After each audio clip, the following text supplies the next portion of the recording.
Yeah, welcome back to another episode of the Format Podcast. Got a pretty interesting show for you here today. Going to talk some NBA and Kevin Durant and what's going on there, man. I don't even know, but I'm excited to share my thoughts with you on the topic. But before we get to that, you know what time it is. If you're here on YouTube and you haven't already, please make sure you go ahead, click that like, that subscribe, that notification bell. Make sure you're kept up to date whenever we drop new content on the channel. If you want the audio only version of the podcast, open up your audio podcast platform, hit the search bar, type in the Format Podcast, and we should come right up. If you're enjoying the content, make sure you give us that like, that 5-star review, and drop a comment. All that stuff helps us rise in the algorithm, helps us find more sports fans, helps more sports fans find us. And finally, make sure you write it down, put it in your phone, set an alarm, do whatever you got to do to remember. Saturday nights at 7 p.m. we are live here on the Format Podcast, and we'll give you the opportunity to call in, talk to us, get at me. I love it. I can't wait. All right, so NBA playoff time, and definitely it's pretty exciting. There's some great games going on. Definitely getting the opportunity to see some amazing players, and that's what we love, right? But let's start here. The round mound to rebound, Charles Barkley. Anybody remember this guy? Next up, the human highlight film himself, Dominique Wilkins. Just an animal, a freak in the open court. Tracy McGrady, T-Mac, one of the deadliest offensive players we've ever seen. Patrick Ewing, dominant, formerly the Hoya Destroyer, then the leader of the New York Knicks for 15 years. Just awesome on both sides of the floor. And of course, John Stockton and Karl Malone, maybe one of the deadliest 1-2 punches in the history of the NBA. Now, why am I bringing up all these guys and show you highlights of these guys? Because all these guys are all-time great players. And we talk about them and we talk about how great they were. Karl Malone, I think, is the third leading scorer in the history of the NBA. John Stockton is the all-time assist leader by a mile. Charles Barkley, all these guys are Hall of Famers, by the way. Charles Barkley, just an incredible player, former MVP, much like Karl Malone, former MVP. Tracy McGrady, Kobe Bryant talked about how great he was and how deadly he was as a player. So I'm bringing up these guys to Patrick Ewing. We mentioned him, just a dominant defensive player and offensive player, probably a top 10 center all time, and a guy who probably doesn't get his due because he kept running into Michael Jordan in the East, and Michael Jordan will he kept a lot of guys from getting their due, championships and their due, because they kept running into him and losing. But at the end of the day, the reason I'm bringing all these players up to you is because these are all-time great NBA basketball players, but we don't remember them the way we should because they didn't win championships. And so what does this have to do with Kevin Durant? Because Kevin Durant is an all-time great NBA basketball player, an incredible skill guy, more so on the offensive end than the defensive end. Not saying he doesn't defend, but that's not really his particular wheelhouse. If he puts his mind to it, he'd probably be an even more elite defender because of his length and quickness and athleticism in general. But his weapons are in his offensive toolkit, his quote-unquote bag. You know that term LeBron hates so much. Wonder why he hates the term bag so much. Anyway, but yeah, Kevin Durant, one of the most unstoppable one-on-one players of all time. Well, maybe not of all time, but definitely in his era. So anyway, the reason I'm bringing that up is because if Kevin Durant never went to Golden State, if Golden State didn't open their doors to Kevin Durant and say, okay, NBA, you decided to screw us with the BS suspension of Draymond in the finals against LeBron and the Cavs, and then you lifted LeBron up and you keep pushing this. He's the only player ever to come back from down 1-3 in the NBA finals and blah, blah, blah. They said, okay, we got you. Our turn. And so they went and got Kevin Durant. They added a nuclear weapon to a team that was already deadly as the Ranger Battalion. And then they added Kevin Durant and pretty much became unstoppable.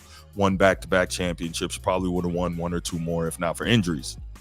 And so I'm talking about Kevin Durant and referencing those other guys I mentioned at the beginning of this video, because if not for the Warriors opening up their doors to him and Kevin Durant, let's face it, following the LeBron method and the LeBron playbook of, super teaming it up, well, Kevin Durant would be one of those guys we talk about in terms of being all-time great, but not having a championship. And I bring all this up because Kevin Durant went to Golden State, obviously won the 2 championships, and then he left there. He said he didn't feel like he was ever going to get the respect he was due because that was Steph Curry's team. I don't know if he didn't know that before. And then you hear about him not necessarily always liking the style of basketball that they played there. And we'll get to more on that later. Very interesting because he said some other stuff that directly flew in the face of that. But again, we'll get to that later. We're talking about Kevin Durant then leaving Golden State, and he goes to the Brooklyn Nets, where he teams up with James Harden and Kyrie Irving. And well, there were different things that played into that there. Kyrie's extended absence due to his beliefs and not wanting to get the jab in terms of the COVID vaccine. James Harden having injuries, et cetera, et cetera. Kevin Durant not being able to win a championship in Brooklyn, as was expected when you put that three together. Then, of course, Kyrie Irving gets traded to Dallas. He's now playing with Luka Doncic. And Kevin Durant decides he's no longer happy in Brooklyn. He now wants out of there. He asks for a trade, gets sent to Phoenix, okay? Then Phoenix puts together their super team, another super team, mind you, with Devin Booker, Bradley Beal, and, of course, Kevin Durant, okay? So you got these three now, three elite wing players, three elite wing scorers. Okay, cool. So you got that now. And that hasn't gone well, culminating in last night getting swept 4-0 by the Minnesota Timberwolves and the young Anthony Edwards. And shouts to Anthony Edwards and the T-Wolves. The T-Wolves have not won a championship, not a championship. They hadn't won a playoff series prior to last night since for the last 20 years, since 2004. So this is now we see the T-Wolves kind of developing, putting a team together, building that thing. And now we see them knocking off this super team of the Suns. So now you're starting to wonder, okay, what's next with Durant? What's going on with Durant? Why can't Durant get it done? Why is there always something going on wherever he ends up? Now, Durant is not a troublemaker. Durant is not a cancer. Durant is an outstanding player, but he's kind of a wanderer. And we'll get to all that. But I was listening to ESPN Unsportsmanlike with Chris Canty, Michelle Smallman, and Evan Cohen this morning, and they had a lot of interesting things to say. So the clip was kind of long, so I cut that up into about 3 parts. So what I'm going to do is play each part, come back, discuss it, give my thoughts on it, and then we'll go forward from there. All right, so here's the first part. Chris Canty, Evan Cohen, and Michelle Smallman, ESPN Unsportsmanlike. Check it out. Relative to the star power on this team, the money required to have that star power there, and the expectations, this is wildly disappointing for so many reasons. And the fact that they were going into this and the Suns had beaten Minnesota in all 3 of their matchups in the regular season. So you thought at least that they would be a little bit more competitive than this. But Booker, Durant, and Beal, the Suns were minus 51 when the 3 of them shared the floor in this series, guys. It was a disappointment all the way around. And even though Frank Vogel is saying that he's confident in his job security, it feels like when you have a collection of stars up to this magnitude with this much money that's at stake, someone is going to have to pay the consequences for this. And also, it breeds more questions that we have about Kevin Durant and about his ability to be the guy, the number one guy and the leader on a team. Okay, so interesting comments there by Michelle Smallman to kind of open up the segment. And the first thing that stuck out to me was Kevin Durant, Devin Booker, Bradley Beal, minus 51 together on the floor this series. That's crazy. Clearly, they don't know how to play well together. And clearly, Frank Vogel, I don't know what he was or wasn't doing in terms of putting together a system that would work well for these guys. I think Bradley Beal is a guy who probably can play, off ball and within a system. They don't have a true point guard, a guy to run things and distribute and get guys in position and get the ball and all that good stuff. They don't have any of that. Devin Booker is kind of running the point, but he's a pure shooting guard. And then of course you have Kevin Durant, who's a pure small forward, just a bucket getter in the truest sense of the word. So you don't really have any real system running. They want to run more pick and roll, and you'll hear that later. And Kevin Durant is not the biggest fan of that. But that minus 51 really hit me. And then the other thing, she kind of ends that little part of the clip by talking about KD not demonstrating that he's the guy and being a leader. So my question is, at what point are we going to stop expecting KD to demonstrate that he's the guy and be a leader? That's not really something he is. He's told us that before. That's not something he really wants to be. And it's weird because he told us he's not, but then he tells us he kind of doesn't like being looked at like he's not one. So I'm not sure what's going on there. I think in those comments, he was just kind of succumbing to the pressure of people getting on him about not being a leader. But when you're generally seen as the best player on a team, you're probably supposed to take some type of leadership. Now, the best player on the team is not always a leader, but you should take some leadership responsibility. And if you go back on my channel, I've talked about this. I did a show with Kevin Durant and him talking about being a leader but not being a leader is really weird. He's clearly not a leader. At the end of the day, no matter what he says or doesn't say, he is not a leader. He's a guy that just wants to go out and hoop. And it's weird because if you want to win on the highest level, or you want to be recognized as the guy, you have to be more than just a guy who goes out and hoops. And this is something I talked about. So clearly he's not a leader. He told us he's not. But then in the same clip, he told us he is. So I'm really not sure how he wants us to look at him. Is he a leader? Is he not? But I don't think it matters, again, what he says, because clearly we see that he's not. That's demonstrative of what he's been throughout his career.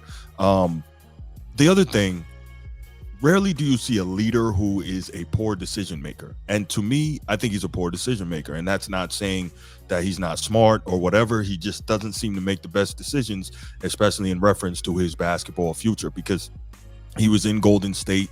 He was winning. He went there, and then he starts saying, you know, he's not happy. He doesn't feel like he's ever going to get the respect because that Steph's team, again, how you don't know that going in is beyond me. But okay, that's Steph's team. Even though he went there and got busy, he was arguably the best player on the team, won the 2 finals MVPs. Okay, cool. Again, had he stayed healthy, he probably would have won more championships and more finals MVPs. But then he decides to leave a beautiful position and a great spot. And we've often heard the saying, the grass is not always greener on the other side. And this is a clear demonstration of that. He teams up with his buddies. He goes to Brooklyn. That doesn't work out. Then he decides he wants out of there. He goes to Phoenix. That doesn't work out. So the question is going to be like, what's next? All right. So here's the next part of the segment from Unsportsmanlike this morning. The Phoenix Suns have an estimated luxury tax bill of $104 million next year. $104 million. For those who don't get that, that's an add-on to the actual salaries that they're playing. So their salary is $200 million, but then you add on another $104 million in taxes. That's the tip. If you're Matt Ishbia, I know you're rich. I know you're a billionaire. I get it. The Billionaires Boys Club. Now, how the hell can you justify that amount on the luxury tax if your team is getting swept in the first round? I'm glad you named names on this because I want to defend a couple of people here. First off, I want to defend James Jones, the general manager. There's no chance in hell he put this team together. No. This was Ishbia, the governor of the team. This was him coming in, new owner. I have to make a move immediately. I have to get Kevin Durant. I got no issue with getting Kevin Durant, obviously. Even though you gave up good players, Mikal Bridges and Cam Johnson. Doesn't matter. It's Kevin Durant. The problem is Ishbia's got Isaiah Thomas in his ear, which is absurd, and they, over the summer, think, hey, there's good value in this Bradley Beal deal. We can go out and get him, and we don't have to give up much to get him because he's got a no-trade clause. Well, you know what? That is a disaster. There's no chance that Frank Vogel, the head coach, made that move, and there's no chance that James Jones, the general manager, made that move. This falls squarely on the person that CeCe just said has to voluntarily pay $104 million in luxury tax. You know what Bradley Beal gave you last night? 9 points, and he fouled out in an elimination game. Yeah. I mean, just absolutely brutal. This is one of the worst roster compositions we've seen in years, and this is not a new take. Everyone knew this, and especially during the new rules in the NBA, which do not allow for additions here. They have what they have. There's nothing that this team can do in terms of adding guys. They are absolutely strapped. So the question becomes, which one happens first? Kevin Durant asks out or Devin Booker asks out? Okay, so interesting points here by Chris Canty and Evan Smallman. So a couple of thoughts. Like, I get what Chris Canty was saying about Matt Ishbia coming in, being the new owner and wanting to make a splash with his moves. And so I wonder, what was he thinking when he decided to get Kevin Durant? Yes, we know Kevin Durant can be a nuclear weapon when he's in the right situation. But also, we've only seen him in one right situation. Well, I guess this is his third, so I guess Matt Ishbia was thinking he's got a 50% chance. But we've only now seen him in one right situation in 4 spots at his career. And so Kevin Durant is a guy that doesn't necessarily demonstrate he can be the guy. Now, he can be the guy as best player on the team, but he can't lead your team. And you also have to worry, if he becomes unhappy, is he going to want to just roll out and try to go somewhere else? So there's that. Then you wonder, what was he thinking, he being Matt Ishbia, in bringing in Bradley Beal? What has Bradley Beal demonstrated to you throughout his career that says, oh, this is a guy that can be a difference maker for us? He's been in Washington all that time. He got all that money and didn't lead them to anything.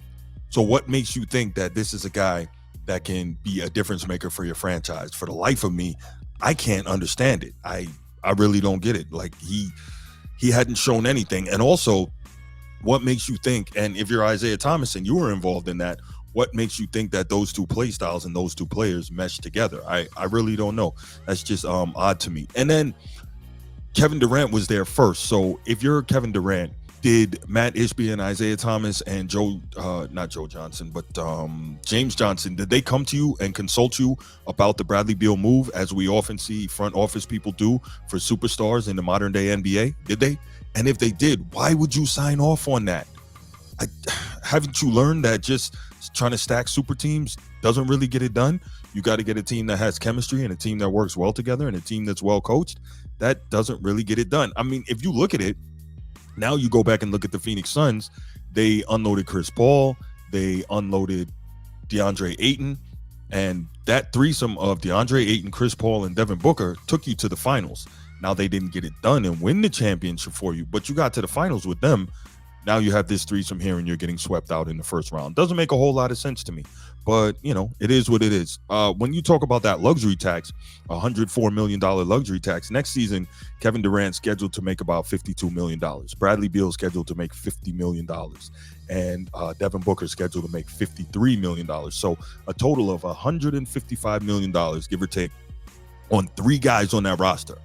So you've got a $205 million payroll. Three men are taking up $155 million of it, and you're still paying $104 million luxury tax. For what? You heard Canty ask the question, how do you justify this when you're getting swept out in the first round? Doesn't make a whole lot of sense to me, but that's just me. Then you heard at the end of that segment, Evan Smallman asked the question, who's going to ask out first, Devin Booker or Kevin Durant? I would wager Kevin Durant, because if I'm Devin Booker, why am I asking out? This is my team. I've been the guy here since I came out of college. This is my team. This is my home. I already have ties to the community. I'm comfortable here, blah, blah, blah. Make this team work. Get rid of this guy if you need to. Now, Bradley Beal's got a no-trade clause. Why they gave him a no-trade clause, I have no idea. I don't know why anyone would give Bradley Beal a no-trade clause. He's already making way too much money for a guy who hasn't done enough in the league. And I'm not ever trying to say that a guy shouldn't get paid if somebody's willing to pay it to him. But what I'm saying is, I don't know why anybody would give this guy a supermax deal. I wouldn't. But anyway, so he's getting a supermax deal and he's got a no-trade clause. That's ridiculous. For what? So now you're stuck with him, because even if you could get rid of him, I doubt anybody is taking that deal. So it's likely that if anyone is moving on, it's going to be Kevin Durant, and there he goes again, wandering some more. But let's go to the final segment from the show, and let's talk about that. That contract is one of the worst in professional sports, Ev. Like, it's one of the worst. And here's the thing, like, it's not as if we can use injuries as an excuse with this trio. I mean, think about it. For Bradley Beal, this is the most games he's played in since 2020-2021 season. For Kevin Durant, this is the most games he's played in since the 2018-2019 season when Golden State lost to the Toronto Raptors. Devin Booker, same thing. The most games he's played in a couple of years. Like, they've had an opportunity to play together. And this team had a plus-minus of minus 51 when they were on the court together during this series. Think about that. That trio had a plus-minus of minus 51 when they were on the court throughout this series. That just tells you that even when they're there, they don't know how to play together. You've heard grumblings about how Kevin Durant is not happy with the system and the role that he's been relegated to. They're asking him to post up in the corner more than he would like to, running the offense with high pick and roll. That's not really what he prefers. And so I think that there is a disconnect when it comes to what the stars want to do versus how the coach is telling them they have to win. And so without that level of buy-in, I just don't see how this team get significantly better. Without being able to overhaul the roster and develop a bench, I don't see how they get significantly better. So there's not a lot of room to improve this team within the margins because of the tax constraints, which is why I think by far the more likely of the two scenarios is them blowing it up as opposed to running it back. Man, so imagine that. You got this type of talent on the team, but you can't make it work. Guess who's going to end up probably being the scapegoat there? Frank Vogel, because it's the NBA and it's a players league, and it's much easier to get rid of a coach than a player that you have under contract. So that's probably what's going to happen. But the other problem is, again, what are you going to do about Kevin Durant? What are you going to do about him? So now the new thing is that apparently Kevin Durant is not happy with how he's been used in Phoenix. So here it is, quote, "Meanwhile, Durant, among the best scorers in NBA history, was not always happy with how he was used. Sources briefed on the matter told The Athletic that Durant never felt comfortable with his role in Phoenix's offense alongside Booker and Beal this season. Those sources said Durant had persistent issues with the offense, feeling that he was being relegated to the corner far too often and not having proper designs to play to his strengths, as the offense was built around pick and rolls, etc., etc." So is Kevin Durant ever going to be happy? He's got to understand that this is professional basketball. This is not just a pickup game. It seems like all he ever wants to do is go out and hoop. And it's great that he's a hooper. It's great that he's a great hooper. But there's more to it than that on the professional level. So I touched on this earlier. This is what kind of throws me off with KD. He doesn't ever seem to be happy with the way he's used. But the funny thing is, when he first got to Golden State, he was ranting and raving about the beautiful basketball they play, on how they have a system and how they move the ball and blah, blah, blah. Now, by the time he gets out of there, then he has a complaint with how they play because it's too system-based. And once you start moving along in the playoffs and get further and further, teams know how to deal with that, and you need more ISO ball. It seems like KD just wants to play one-on-one all the time. And we get it. You're an elite one-on-one player. Fantastic. But there's a lot more to the NBA than that. And I'm not sure why, for a guy who's been in the league this long and done as much as he has done and is as accomplished as he is, doesn't seem to understand that. It's not about just going out and hoop it. I just don't get it. So he wants more ISO. He loves the beautiful basketball. The beautiful basketball is not beautiful anymore. Now he's playing in a system with a lot of high pick and roll, etc. He's relegated to the corner. Again, you've been in the league a long time. You've watched these guys play. You also know how Frank Vogel coaches. You didn't look at any of that and say, this might not be the best situation for me, but you demanded a trade, and I don't think at the time he had a no trade clause, so he kind of had to go where they sent him. So see, again, another example of the grass not always being greener. This is kind of what happens. I just don't get it. So here's another question. If Kevin Durant demands out, he wants to trade again, he wants to move on again, he wants to continue his traveling ways, let's say that, where in the league would he be happy? Where would he be happy? Miami, maybe? I saw something earlier today saying that in 2016, before he went to the Warriors, Eric Spoelstra told him that they could unlock his efficiency just like they did for LeBron James. Now, that would be interesting, him playing in Miami, but and maybe he could lead Miami to a championship. That's a team that gets down. But then you got to wonder, if he gets to Miami and Jimmy Butler's still there, can they coexist? Because Jimmy Butler is a dog and Kevin Durant isn't. I'm just going to say that. I'm not going to say anything else. I'm not going to insult the guy or anything like that, but he's not a dog like Jimmy Butler is. And Jimmy Butler is a guy that if he doesn't feel like his teammates are working up to the same level that he is, he's going to let him know. And so I don't know if Kevin Durant is built for that. Like we saw when Draymond got at him, he couldn't handle that, and it eventually led to him moving on. Now, I'm not saying that how Draymond handled it and how Draymond spoke to him was right, but we saw that eventually led to parting of the ways between KD and the Golden State Warriors. So the question is, could he deal with Jimmy Butler? Jimmy Butler is a real tough character. That's what got him out of Minnesota. And then he should have still been there in Philly. But anyway, yeah, Jimmy Butler is a tough guy. So I don't know if that would work if Jimmy Butler was still in Miami and KD got traded there. So I really don't know, man. I don't know what's the deal with KD. I don't know what can make KD happy. All I know is, in my estimation, this stuff is all taking a hit on his legacy, because no matter how anyone feels about it, the empirical evidence is starting to mount, right? He went to the finals one time outside of Golden State, and of course he lost. I think they lost 4-1 against LeBron and the Heatles. That was 2012. And as great a player as he's been, He's with Golden State, they win. But the empirical evidence is this: Golden State won before he got there, Golden State won after he left. And so you have that. So yeah, you can say that obviously he was a tremendous part, a key cog in those championship runs in the middle of 2015 and then 2022, 2021. So Golden State, again, they won before him, they won after him, and then they won with him. So it's not even like you could say, well, they wouldn't have won if they never got Kevin Durant. Well, clearly that's not the case. So you got that. Then he moves on to Brooklyn. They didn't get the job done there for a myriad of reasons. Then they move on to Phoenix. So far, he hasn't gotten the job done there for different reasons as well. But the problem is, when history goes back and look, history is rarely going to look at all the context that led to Kevin Durant not winning any more championships or not winning championships outside of Golden State. They're just going to say, well, he couldn't win if he wasn't in Golden State, and that's a problem. So I know this has been a long one, but I was really thinking about this a lot, and I did a lot of looking into it, and I'm like, man, this looks bad. This is really, I think, going to hurt Kevin Durant's legacy in the long run if he can't figure out how to win at least one more without Golden State and Steph and those guys. And I honestly don't think it's going to happen. And this is just an example of, we constantly laud the player empowerment, freedom of the players and player power and all this stuff, and go where you want to go. And okay, cool. But again, the grass is not always greener on the other side. So leave your comments in the comment section. Can't wait to hear from you on this one. How do you think Kevin Durant's legacy is or is not affected by him continuing to lose outside of Golden State and not winning another championship? And do you think he will eventually win at least one more championship before he retires? Can't wait to hear from you. I'll be back with you next episode, and I'm out. Peace.